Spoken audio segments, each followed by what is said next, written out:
요즘 금요일 밤의 시청률을 책임지는 프로그램이 있습니다.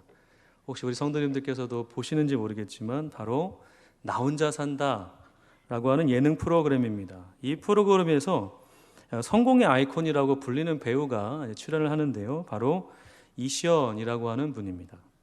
소위 금수저도 아니고 든든한 후원자도 없음에도 불구하고 이시연이라고 하는 배우가 지금의 성공의 아이콘이 된 이유는 그가 자신의 일에 대한 근성과 끈기 때문입니다. 무명으로 전전하던 시기에 정말 힘이 들어서 배우의 일을 포기하고 싶었지만 자신의 꿈을 끝까지 포기하지 않던 중에 그 응답하라 1997이라고 하는 드라마에 출연을 하게 됨으로써 그의 배우 인생의 길이 활짝 열리게 됩니다. 이후에 그는 인터뷰에서 이런 말을 남겼습니다. 결국 포기하지 않으면 길은 있는 것 같고 포기만 하지 않으면 100이면 100 다 되는 것 같다. 어찌 보면 성의 없게 들릴 수도 있겠지만 포기하지 않고 열심히 하는 것 밖에는 없을 것 같다. 저는 이 배우의 모습을 보면서 참으로 깊은 감명을 받을 수 있었습니다. 포기하지 않는다는 것이 말로서는 쉬울지 모르지만 실제로 그렇게 행하는 것은 결코 쉬운 일이 아니기 때문이죠. 사랑하는 성도 여러분, 포기하지 않는다는 것이 결코 쉬운 것은 아닙니다만 그럼에도 불구하고 결코 포기할 수 없는 것들이 있습니다. 그것이 지금을 살아가는 그리스도인들에게도 이 시간 이 자리에 계신 우리 성도님들에게도 동일하게 적용됩니다. 그것은 바로 거룩함입니다. 저는 이 시간 바로 이 거룩함에 관하여 성도님들과 말씀을 나누고 싶습니다. 거룩함이란 과연 무엇인가? 그리고 이 거룩함을 우리는 왜 이루어야 하는가? 끝으로 그렇다면 이 거룩함을 어떻게 이루어야 하는지 함께 살펴봄으로써 성도님들의 신앙과 하나님과의 관계가 더욱 깊고 친밀하게 되시기를 간절히 소망합니다. 다음 우리는 가장 먼저 거룩함이 무엇인지 살펴보아야 합니다. 거룩함이란 과연 무엇일까요? 혹자는 거룩함이라는 것을 마치 허리에 성경책을 끼고 분주하게 걷지 않으며 에헴하게 이렇게 양반처럼 걷고 말도 천천히 하고 신앙적인 이야기를 많이 하는 것이라고 생각하기도 합니다. 물론 이러한 모습들이 우리 신앙의 부정적인 것들이라고 단정적으로 말할 수는 없지만 하나님이 말씀하시고자 하는 것들과는 그 거룩함과는 거리가 있습니다. 하나님은 우리가 어떤 신앙적인 모습이나 정해진 규칙에 따라 살아가는 것을 거룩이라고 말씀하지 않으셨습니다. 오늘 본문의 말씀을 제가 한번 읽어보겠습니다. 너는 이스라엘 자손의 온 회중에게 말하여 이르라. 너희는 거룩하라. 이는 나 여호와 너희 하나님이 거룩함이니라. 이 말씀을 가만히 살펴보면 거룩함이 과연 어떤 것인지 알 수 있는 힌트가 있습니다. 그것은 이는 나 여호와 너희의 하나님이라고 하는 부분입니다. 하나님께서는 모세에게 너희는 거룩하라 라고만 말씀하지 않으셨습니다. 만약 하나님께서 거룩하라 라고만 말씀하셨다면 이것은 우리가 짊어지고 가야 할 또 다른 계명 중에 하나였을 것입니다. 물론 그러한 의미일지라도 우리가 순종해야 한다는 것은 변함이 없습니다만 하나님은 그러한 의미로서 말씀하신 것이 아닙니다. 저는 아침마다 윤희와 씨름을 합니다. 전에도 한번 말씀을 드렸는데요. 다름이 아니라 윤희가 머리 감는 것을 되게 힘들어합니다. 처음에는 윽박도 지르고 회유도 해보고 이리저리 설득도 해보았지만 안 통합니다. 그래서 제가 이런 말을 아이에게 했습니다. 윤아, 윤희가 머리를 감지 않는 것은 아빠가 힘든다는 거 너무 잘 알겠어. 그렇지만 윤희가 머리 감지 않아서 이상한 냄새가 나고 친구들한테 놀림당하면 아빠 마음이 아프지? 그러니까 꼭 머리를 감자. 그러자 윤희가 이렇게 대답합니다. 아빠 마음 아파? 그러면 감아야지. 이렇게 대답을 했어요. 사랑하는 성도 여러분, 하나님이 백성들에게 거룩하라고 말씀하신 것은 단순히 계명만을 지키기 위함은 아닙니다. 그냥 머리를 감아야 한다는 것으로 끝나는 것이 아니죠. 이것은 하나님과의 관계 때문입니다. 그래서 하나님께서 이는 나 여호와 너희 하나님이 라고 말씀하신 것입니다. 저는 너희 하나님이 라고 하는 이 부분이 너무나도 감격스럽습니다. 하나님의 이 말씀 속에는 이미 이스라엘 백성들에게 하나님 자신이 함께하고 있다고 하는 사실을 절실하게 나타내주고 있기 때문이죠. 하나님은 이렇게 말씀하지 않으셨습니다. 너희는 거룩해져야 한다. 그래야 내가 너희 하나님이 될 수 있다. 라고 말이죠. 하나님은 이미 이스라엘 백성들이 하나님의 소유가 되었고 하나님께서 백성들의 아버지가 되셨다고 선언하고 계신 것이죠. 이 얼마나 놀라운 은혜가 아닐까요? 제가 전에 교회 사역을 할 때 어떤 아이한테, 고등부 아이, 남자아이한테 들은 이야기입니다. 선생님한테 들은 이야기예요. 어떤 이야기였냐면 이 아이가 교회를 떠나지 않는 게 참 은혜다라는 이야기였습니다. 그래서 무슨 말씀이세요? 라고 여쭤봤더니 이 아이가 이제 그 사춘기 때 얼마나 사춘기 때 그 멋을 부리고 싶어요, 그죠? 그래서 이 아이가 그 유행했던 그 찢어진 청바지를 교회에 입고 온 것입니다. 입고 왔어요. 그래서 이제 자기 딴에는 제 멋있게 입고 왔는데 뒤에 뒤통수가 뜨거운 거죠. 누가 나를 이렇게 보나 딱 봤더니 어떤 그 나이 지긋하신 우리 성도님이 그 아이를 이렇게 부르신 거예요. 얘야 일로 와보라고. 얘가 갔죠. 무슨 일이세요? 했더니 이제 그 앞에서 아이에게 면박을 주시는 거예요. 어떤 면박을 줬을까요? 예상하신 그대로입니다. 아니 교회에 오는데 거룩하지 못하게 찢어진 청바지를 입고 왔다고. 그래서 얘가 마음이 너무 상했죠. 또 자기 딴에는 그래도 예배 온다고 왔는데 말이죠. 그 다음 날 이제 아이가 또 한참 또 그 유행하는 머리 스타일이 있었습니다. 투블럭이라고 아시는지 모르겠는데 이게 투블럭을 이렇게 하고 온 거죠. 그래서 머리를 예쁘게 이제 올리고 왔어요. 염색도 조금 하고. 또 이제 자기를 이렇게 누가 이렇게 보는 것 같은 거죠. 또 그때 그 어르신입니다. 이리 와보라고. 갔죠. 뭐라고 하셨게요? 어떻게 교회 오는데 머리에 물 들이고 머리를 그렇게 쥐파먹게 해가지고 왔냐고 면박을 주신 거죠. 이런 일들이 이제 비일비재했던 겁니다. 누구도 그 아이에게 좀 그러셨던 것 같아요. 그 얘기를 제가 들으면서 한편 이런 생각을 해봤습니다. 외모의 문제, 어떤 교회의 전통과 분위기의 문제가 거룩함과 연결이 된다면 그러면 노숙자들이 교회에 왔으면 어떡하시겠습니까? 더 냄새나고 더 지저분하고 더 우리가 대학에 어려운 분들이 교회에 왔다고 생각해 보겠습니다. 그분들은 내쫓으실 것입니까?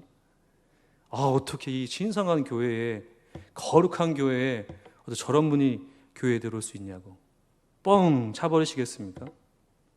아니죠. 그렇지 않습니까? 그분들은 우리가 어느 정도 용납해야지 라는 긍휼한 마음이 있는데 왜 우리 아이들한테는 그렇게 냉정한지 잘 모르겠습니다. 심지어는 주일날에는 과자도 사 먹지 못하게 하셨던 우리 성도님들이 혹시 계시다면 하여튼간 그런 어떤 하나님과 관계없는 정말 하나님이 원하시지 아니하는 거룩에 관한 어떤 이미지가 우리 안에 암암리에 있기 때문에 우리도 모르는 사이에 하나님을 무척 고지식하고 그리고 너무나도 불편한 존재로 인식하게 만들어버리는 실수를 범할 수 있다는 것이죠. 성도 여러분, 제가 드리고자 하는 말씀은 이것입니다. 거룩함이란 어떤 보여지고 행해지는 것들이 아니라 하나님과의 관계입니다. 그렇다면 목사님, 레위기에 나와 있는 수없이 많은 이 규례들은 무슨 말씀인가요? 이것들을 지켜야 하나님이 우리에게 복을 주신다고 말씀하시는데요. 제가 말씀드리고자 하는 것은 바로 이것입니다. 자, 하나님이 이 말씀을 언제 하셨죠? 자, 애굽에 이스라엘 백성들이 있을 때 하신 것입니까? 아니면 출애굽하고 나서 하나님의 품에 안고 하신 말씀이십니까? 후자입니까? 전자입니까? 후자 쪽이죠, 그죠? 하나님의 애굽에서 이런 말씀을 안 하셨어요. 자, 얘들아, 너희들이 거룩해지기 위해서는 이렇게 내가 해야 되고 십계명 줄 테니까 너희들 이거 다 지키면 내가 이 모든 압제와 고통 속에서 너희들을 건져줄게. 이렇게 하셨습니까? 전혀 그러지 않으셨어요.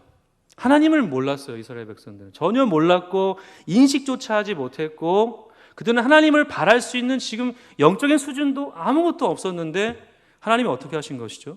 오직 은혜로 값없이 그들을 출애굽시키신 것이죠. 그 다음에 하신 말씀입니다. 마치 태어난 아기를 품에 안고 아빠가 이런 말 하는 거죠. 사랑하는 아들아, 너는 아빠와 같이 이러한 인생을 살아야 한다. 아빠가 바라고 소망하는 것은 너가 바르고 정직하게 살아가는 거야. 성도 여러분, 이해가 되십니까? 성도 여러분, 때문에 거룩이라는 것을 너무 우리가 생각하고 상상하는 어떤 규례와 전통과 문화로 여기신다면 하나님을 되게 슬프게 만드는 것입니다. 사랑하는 성도 여러분, 거룩함이란 하나님의 사랑 안에서 우리가 하나님과 교제하며 하나님을 바라며 하나님을 갈망하는 것을 말합니다. 거룩은 하나님과의 인격적인 교제입니다. 자, 그렇다면 이제 우리는 이 거룩함을 왜 이루어야 하는지 살펴볼 필요가 있습니다. 왜 그렇다면 우리는 이 거룩함을 이루어야 하는 것일까? 예전에 우리 교회와 사회 전반에 어떤 책이 집중 조명을 받은 적이 있었습니다. 그 책의 이름은 게리 체프먼의 5가지 사랑의 언어입니다. 이 책의 핵심은 서로 다른 사람들이 어떻게 소통하고 사랑의 관계를 이어가는지 5가지의 삶의 표현으로 정리를 해놓은 것이죠. 혹시 기회가 되신다면 이 책을 한번 읽어보시면 좋을 것 같아요. 이 5가지는 이렇습니다. 첫 번째로 인정받는 것, 두 번째로 함께하는 시간, 세 번째로는 선물, 네 번째로는 봉사, 5번째로는 신체적 접촉입니다. 이것에 대하여 좀 더 설명을 드려보겠습니다. 만약 성도님들께서 자신이 누군가에게 사랑을 받고 있다고 느끼는 경우가 2번, 즉 함께하는 시간이라고 한다면 성도님들은 자신이 상대방에게 사랑을 느낄 때가 바로 함께 이 사람이 나와 오래 있을 때라고 느끼신다라는 것이죠. 실례로 우리 젊은이 구역에서 이걸 한번 해보았는데요. 이 이야기가 나와서 참으로 재미난 이야기가 많이 나왔습니다. 어떤 우리 젊은 집사님이 이렇게 2번 해당되는 집사님이셨는데 이 성도님은 자신의 남편이 집안에서 자신을 도와주기 위해서 설거지도 하고 청소도 하고 아이들 돌보고 하는 것들을 통해 사랑을 느끼는 것이 아니라, 물론 이것도 되게 좋겠죠. 그런데 그 무엇보다도 이것을 못하더라도 이 성도님에게는 이 남편이 자신과 시간을 오랫동안 보내주는 것이 더욱 중요하다고 말씀하셨어요. 결국 누군가와 사랑하는 이와 함께 시간을 보내는 것을 통해 자신이 지금 사랑을 받고 있고 힘을 얻는다고 여기는 것이죠. 하나님과 우리와의 관계도 동일합니다. 우리가 거룩함을 이루어야 하는 궁극적인 이유는 우리 하나님께서 거룩하신 분이기 때문입니다. 그것을 원하시기 때문이죠. 우리를 사랑하시고 우리를 위해 모든 것을 내어놓으신 그 하나님이 거룩하신 분이기 때문에 우리가 하나님과 관계를 맺고 그 안에 살아가는 한 이 점을 결코 놓칠 수 없는 것입니다. 성도 여러분, 한 가지 질문을 드려보겠습니다. 우리가 죄를 짓지 말아야 하는 이유가 있다면 그것은 무엇이겠습니까? 꼭 대답은 안 하셔도 되고요. 생각해 보시면 좋을 것 같아요. 많은 대답을 하실 수 있겠지만 죄는 우리를 사망으로 이끌기 때문에, 또는 죄가 우리를 은혜 안에 나아가지 못하게 하기 때문에 등등 여러 가지 이유를 우리가 댈 수 있겠죠. 그러나 우리가 죄를 짓지 말아야 할 궁극적인 이유는 이런 것들이 아닙니다. 궁극적인 이유는 바로 하나님이 죄를 미워하시고 싫어하시기 때문입니다. 하나님이 죄를 미워하시고 싫어하시기 때문이죠. 아마 어떤 성도님들께서는 이러한 이유에 관하여 심드렁한 반응을 보이실지도 모르겠습니다. 목사님, 거룩을 이루는 일이 이렇게 쉬운 일입니까? 하나님과 인격적인 관계를 맺는 것 좀 쉬운 거 아닐까요? 좀 더 고차원적이고 멋진 일이 있지 않을까? 라고 질문을 하실 수도 있을 것 같아요. 이러한 생각과 질문에 저도 동의하는 바이지만 한 가지 우리가 잊어서는 안 되는 사실이 있습니다. 자, 그렇다면 한번 생각해 보겠습니다. 이렇게 하나님과의 인격적인 관계를 맺는 것이 거룩이라고 말씀을 드렸는데, 이렇게 너무 쉽다고 생각하신다면, 그렇다면 왜 이스라엘 백성들은 이 쉬운 일을 이루지 못했을까요? 너무 쉽지 않습니까? 근데 이스라엘 백성들은 이 일을 이루지 못했습니다. 그렇지 않습니까? 실제로 레위기에 이 거룩함에 관한 하나님의 뜻이 막 구구절절하게 레위기에 막 드러나는데 이스라엘 백성들은 이 거룩을 이루지 못했습니다. 하나님과의 관계를 맺지 않았어요. 도리어 다른 곳에 시선을 두고 마음을 씁니다. 우상 숭배를 했죠. 성도 여러분, 우상 숭배라는 것은 어떤 신상에 절을 하고 제사를 드리고 종교적인 행위를 말하는 것이 아닙니다. 우상 숭배의 궁극적인 본질은 하나님이 아닌 다른 것을 사랑하는 것입니다. 하나님이 아닌 다른 것을 사랑하면 하나님의 뜻을 생각하지도 않고 구하지도 않고 관심을 두지 않습니다. 즉, 사랑하는 일을 무시하는 것입니다. 사랑하는 사람이 옆에서 뭐라 해도 귀를 닫아버리는 겁니다. 이게 우상 숭배입니다. 신앙의 형식은 남아있을지 모르지만 그 마음은 다른 곳에 있기에 그 관계는 그 이상도 그 이하도 아닌 껍데기만 남은 신앙일 뿐입니다. 하나님은 신앙의 형식을 일삼고 하나님을 떠난 이스라엘 백성들을 향하여 이렇게 울부짖으십니다. 나는 인애를 원하고 제사를 원하지 아니하며 번제보다 하나님을 아는 것을 원하노라. 호세아서 6장 6절 말씀입니다. 하나님의 이 말씀은 입술로만 하나님께로 돌아가자고 하는 이스라엘 백성들의 신앙을 책망하는 것이었습니다. 오라 우리가 여호와께로 돌아가자, 이 말씀 기억하시죠? 사실 이 말씀은 진짜 돌아가려고 하는 말이 아니라 그냥 하나님 앞에서 이렇게 떠드는 겁니다. 그렇게 돌아가자. 우리를 치셨지만 싸매어 주실 것이고 때리셨지만 고쳐주실 거야. 그러나 그들의 마음과 중심은 하나님께 없습니다. 그들은 이방의 문화를 사랑했고 탐했으며 그 죄악의 구렁텅이 속에서 뒹굴기를 기뻐했어요. 하나님이 원하시는 것은 온전한 사랑의 관계였음에도 불구하고 이스라엘 백성들은 하나님을 귀찮아했습니다. 신앙의 형식을 통해 하나님을 안다고 그들은 스스로 합리화하고 있었을 뿐입니다. 성도 여러분, 우리가 하나님을 사랑한다고 하면 하나님이 기뻐하시는 일을 해야 합니다.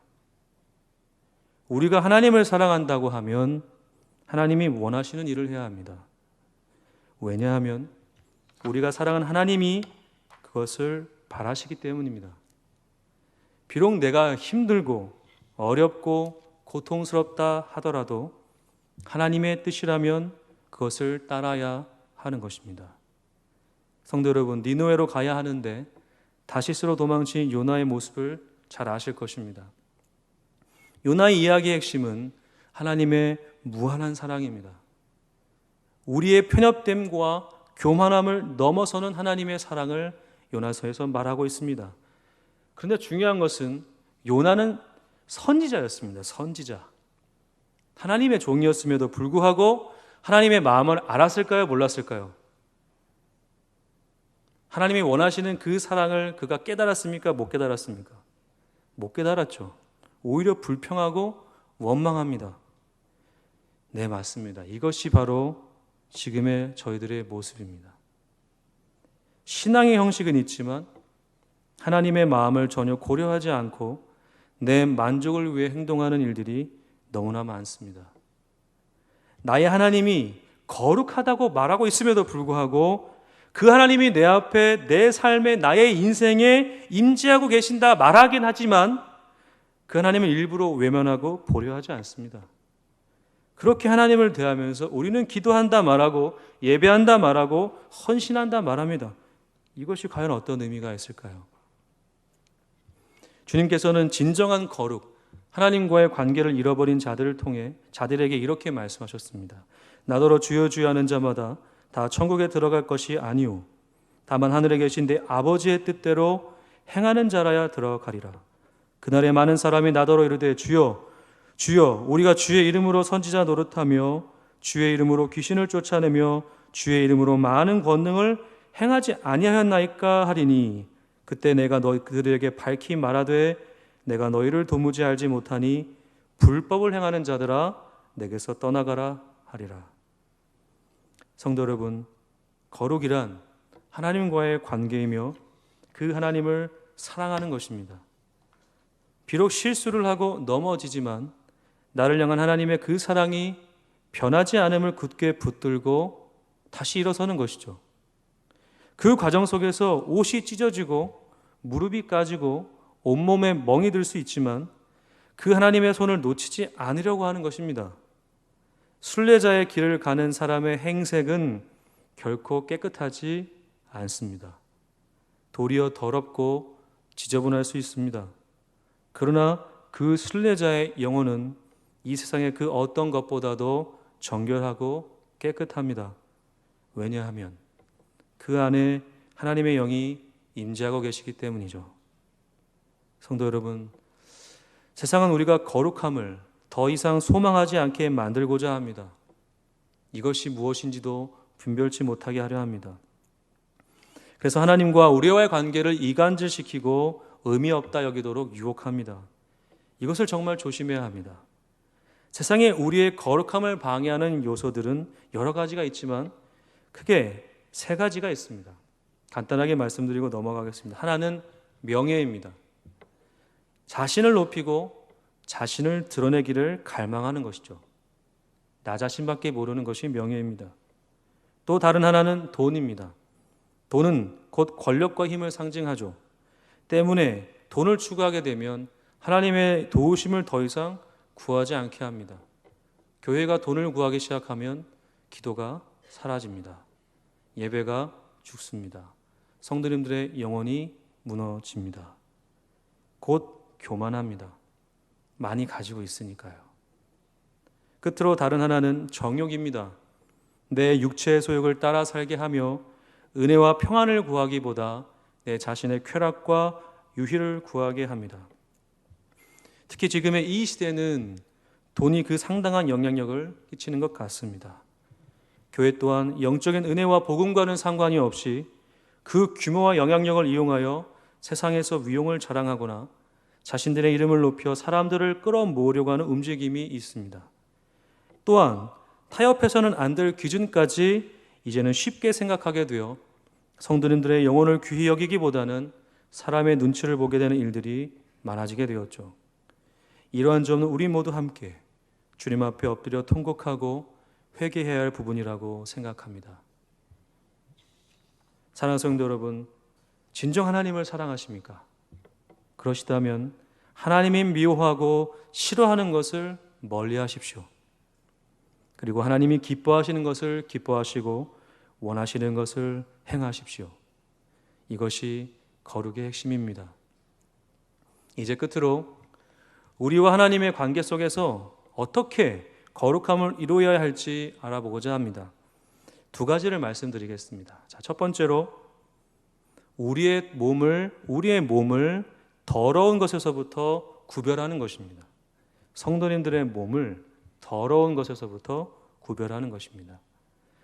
하나님은 이스라엘 백성들이 하나님으로부터 구별되었다고 하는 것을 항상 인식시켜 주셨습니다. 이스라엘 백성들은 본래 하나님을 알지 못했고 애굽의 생활로 인해 애굽의 문화와 환경에 철저하게 익숙해져 있었습니다. 애굽의 문화와 환경은 하나님과의 관계는 이루기 위해서는 참 거리가 먼 것들이었죠. 때문에 이 모든 것에서부터 이들은 벗어나야 할 필요성이 있었습니다. 그래서 하나님께서 애굽을 떠나게 하신 겁니다. 거기에 있으면 그 몸이 거기에 머물고 있는 한 거룩과는 상관이 없게 됩니다. 예전의 습관을 가지고서는 하나님을 섬길 수 없습니다. 그래서 하나님은 정한 것과 부정한 것을 구별하셔서 이스라엘 백성들에게 세밀하게 가르쳐 주셨습니다. 이러한 예는 이들의 삶의 모든 영역에 다 해당되었습니다. 이것을 우리의 삶에 적용해 보면 이렇습니다. 하나님과 관계를 맺게 되면 하나님께서 원하시는 삶의 방식과 생각을 가지고 살아야 할까요? 안 해야 될까요? 살아야 됩니다. 이 말은 즉 죄된 습관을 버려야 한다는 것입니다. 이것이 쉽지는 않지만 끊임없이 몸부림쳐야 할 우리의 사명입니다. 사명이라는 것이 어떤 선교적인 의미만을 가지고 있다고 여기신다면 큰 오산입니다. 우리는 죄에서 자유케 하신 하나님의 은혜를 평생토록 붙들어야 할 사명이 있다는 사실을 잊지 마십시오. 사도 바울은 이 점에 관하여 로마서 12장 1에서 2절의 말씀을 통해 이렇게 권면하고 있습니다. 그러므로 형제들아, 내가 하나님의 모든 자비하심으로 너희를 권하노니 너희 몸을 하나님이 기뻐하시는 거룩한 산 제물로 드리라. 이는 너희가 드릴 영적 예배니라. 너희는 이 세대를 본받지 말고 오직 마음을 새롭게 함으로 변화를 받아 하나님이 기뻐하시고 온전하신 뜻이 무엇인지 분별하도록 하라. 성도 여러분, 거룩을 이루기 위해서는 성도님들의 몸을 죄악의 구렁텅이 속으로 던지시면 안 됩니다. 우리의 몸은 하나님을 온전히 예배해야 하는 성전으로서 아주 중요한 장소입니다. 성도님들의 몸이 아주 중요한 장소이죠. 거룩한 장소라는 거예요. 별게 아니라고 생각하시면 안 된다라는 것입니다. 우리의 몸이 하나님의 성전인데 이 몸을 함부로 하는 자가 어찌 하나님을 예배한다 말할 수 있겠습니까? 그래서 술, 담배를 하지 않아야 되는 거예요. 왜요? 교회가 그렇게 말하니까요? 그게 아니죠. 성도님들의 몸이 거룩한 성전이기 때문에 그렇습니다. 왜 음란하지 말아야 할까요? 성도님들의 몸이 거룩한 성전이기 때문에 그렇습니다. 하나님이 임재하시는 장소란 말이죠. 자, 성도 여러분, 그 중에 한 가지만 말씀드리고 넘어가겠습니다. 우리의 몸 중에 정말 중요하게 여겨야 하고 주의 깊게 살펴야 할 부분이 있는데 그것은 바로 다름 아닌 눈입니다. 성도님들의 눈. 눈은 우리의 생각과 마음을 지배하는 것으로 아주 중요한 부분이죠. 다윗이 이것을 절제하지 못해 죄를 지었다고 하는 사실을 잘 아실 것입니다. 성도님들이 매일매일의 삶 속에 나의 눈이 고정되어 있는 것이 과연 어디에 더 많으십니까? TV, 드라마, 아니면 성도님들의 여가 생활하기 위한 것들, 아니면은 친구들, 기타 등등 하나님보다 성도님들이 더 집중하고 계시는 것들이 분명히 있습니다. 그것을 다 멀리하라라는 말씀은 아닙니다. 절대 그런 말은 아닙니다. 그러나 하나님을 찾아야 할 때, 하나님을 바라야 할 때, 하나님을 구해야 할 때 성도님들의 눈이 그 자리에 있어야 한다는 것입니다. 말씀과 친밀하십니까? 하나님의 말씀과 성도님의 눈이 늘 일정한 시간을 보내고 계십니까? 주의 말씀을 묵상하고 그 안에 나의 삶을 정리하고 하나님의 음성을 듣고자 노력하는 것 무척 중요합니다. 말씀 없이 어떻게 거룩함을 이루어 가시겠습니까? 주의 말씀이 내 안에 충만하지 않는데 어찌 영적인 싸움을 하실 수 있으시겠습니까? 성도 여러분, 아무리 바쁘셔도 말씀을 읽으셔야 합니다. 꼭 말씀을 읽으셨으면 좋겠습니다. 부디부디 읽으셨으면 좋겠습니다. 두 번째로, 우리의 거룩을 이루기 위해서는 영적인 긴장감을 놓치지 말아야 합니다. 영적인 긴장을 놓치지 말아야 하죠. 모세의 최대의 실수는 영적인 긴장의 끈을 끝까지 유지하지 못함에 있었습니다. 그가 그렇게 함으로써 가나안 땅에 들어가지 못했던 것이죠. 그리고 사도 바울은 데살로니가전서 5장 16절에서 18절을 통해 이렇게 말씀하고 있습니다. 항상 기뻐하라, 쉬지 말고 기도하라, 범사에 감사하라. 이 말씀의 핵심은 항상입니다. 변함없이 늘입니다. 기뻐함도, 기도하는 것도, 감사하는 것도 긴장을 유지하고 항상 해야 한다는 것입니다. 하나님의 재림을 구하는, 하나님이 이 땅에 다시 오심을 구하는 교회가 긴장을 놓치고 있다? 말이 안 되는 것입니다. 이 점을 놓치게 되면 그날이 도둑같이 언제 임할는지 모르는 상황에서 큰 낭패를 당할 수 있는 것입니다.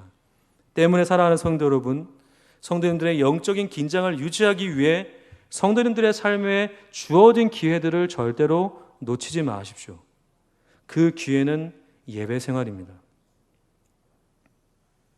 교회는 성도님들의 영적인 긴장을 유지하게 하도록 예배함을 강조합니다. 예배를 빠지고 합리화하면 안 됩니다. 이것을 저도 깊게 통감하는 바입니다. 때로는 정말 몸이 힘들어서 예배하지 말자, 오늘은 좀 쉬자.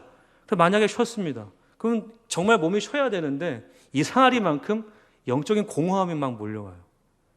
정말 이러면 안 되게. 넌 진짜 이러면 안 돼. 그냥 결국 무엇입니까? 그냥 몸은 조금 나아질지 모르겠지만 성도님들이 하나님의 자녀이고 성도님들의 몸이 하나님의 성전인 이상 예배하는 것을 미루고 빠지고 등한히 여기는 순간부터 영적인 괴로움이 시작됩니다. 근데 그것이 없으시면 참 이상한 거예요. 영적인 괴로움과 긴장이 내가 이러면 안 되는데 라는 것을 느끼지 못하신다? 다시 한번 십자가 앞에 서셔야 할 것 같습니다. 하나님의 자녀들은 그럴 수 없습니다. 예배함을 기뻐하고 그 안에서 하나님을 만나는 것이 가장 행복한 일임을 이 자리에 계신 성도님들 모두가 더 잘 아실 거라 생각합니다. 성도 여러분, 예배의 자리를 꼭 지키십시오. 이것은 우리의 영적인 생명줄입니다. 이것을 놓치는 순간 성도님들의 영적인 삶은 가장 고통스러운 곳으로 빠지게 되실 것이라 생각합니다. 꼭 이 싸움에서 승리하시기를 바랍니다. 자, 이제 말씀을 정리하겠습니다. 거룩함은 어떤 신앙의 형식과 전통이 아니라 하나님과의 관계입니다. 우리가 이 거룩을 이루어야 하는 것은 하나님이 거룩하신 분이기 때문입니다. 그리고 그 거룩을 이루기 위해서 성도님들의 몸을 죄에서 구별하시고 성도님들의 몸이 예배의 자리에 계심으로써 영적인 긴장을 유지하시기 바랍니다. 시대가 악하여 우리의 신앙을 무너뜨리고자 하는 것들이 너무 많습니다. 이 모든 것에서부터 우리 성도님들의 신앙을 하나님과의 관계를 통해서 지키시고 보호하심으로써 다시 이 땅에 오실 그 하나님을 만나기 위해 거룩하게 준비되어지는 성숙된 믿음을 우리 모든 성도님들이 얻으시기를 간절히 소망합니다. 이 모든 싸움을 우리 모두 포기하지 않았으면 좋겠습니다. 기도하겠습니다.